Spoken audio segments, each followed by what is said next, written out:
Chapter 65. Houston Tapley, Chief Executive Officer at Dismamona, was waiting in the lobby. Like many of the intertidal structures in a perigon, the rounded glass vault of the ceiling and walls were made of a strengthened glass composite that gave the occupants an excellent view as the sea rose over them. The finest statues were set carefully around the base, water now pooling around them. There was a certain tragedy to their inevitable submersion, but 12 hours later, their release from the retreating ocean would form a scene of sweet deliverance. As the CEO approached, Ray automatically checked that her clothing was in order and hoped she didn't look too flustered. The bald man introduced himself and held out his hand. "Welcome, Miss Corridon," he said. "I trust you found us all right." Ray shook his hand, met his eye, and resisted the urge to crack a joke about having gone to another intertidal conference centre first, by mistake. "Apparently so," she said, as coolly as she could. Leading her through the centre to the metastasis suite, Houston kept turning to Ray with a glint in his eye. The sense of dread that had made its home in Ray's belly squirmed about even more. Something was wrong. A door opened silently as they approached it, and Houston stepped aside, bowing his head a little as she entered before him. It was inaccurate to call it a rig. The word implied cables and junctions, and sockets and dials and graphical displays, all that paraphernalia. No, this wasn't a rig, just 10 simple, high-backed chairs in a ring, each designed minimally with exquisite attention paid to their angles and lines, each with an oversized, curved headrest in the same pastel green as the rest of the upholstery. No lipid-soluble nasal sprays, no Naris inducers, nothing to indicate the inconvenient biology of metastasis.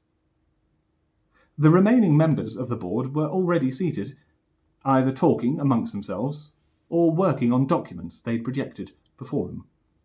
With a quiver in her hand that Ray hoped only she could detect, their new panmotech paced around the circle, prepping the suite from her eyeline. At Houston's introduction, a few of the directors nodded politely to her, but most barely blinked. Jolanta and Pascal hardly looked in her direction.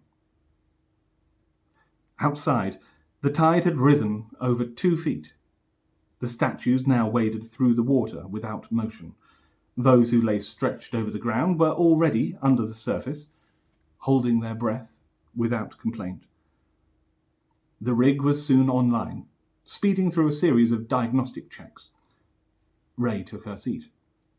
Houston sat opposite her, chewing on antacids and discussing something with Jolanta.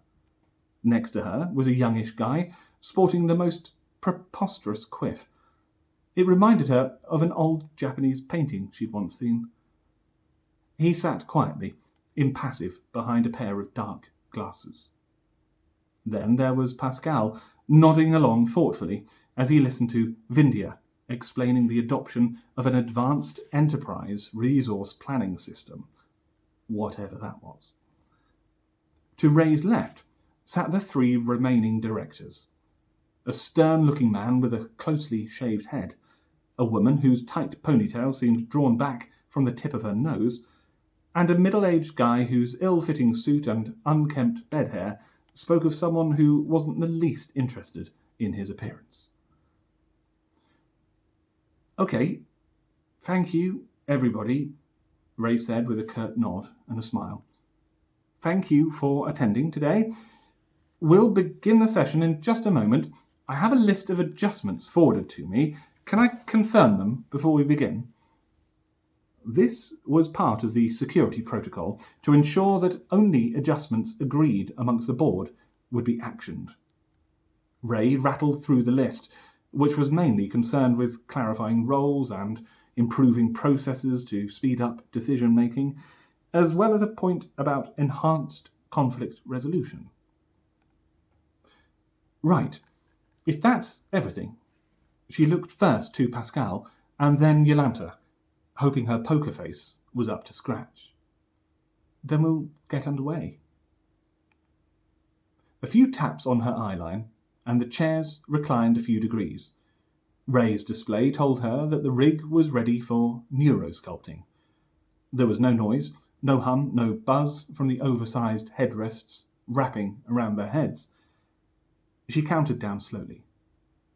5, 4, 3,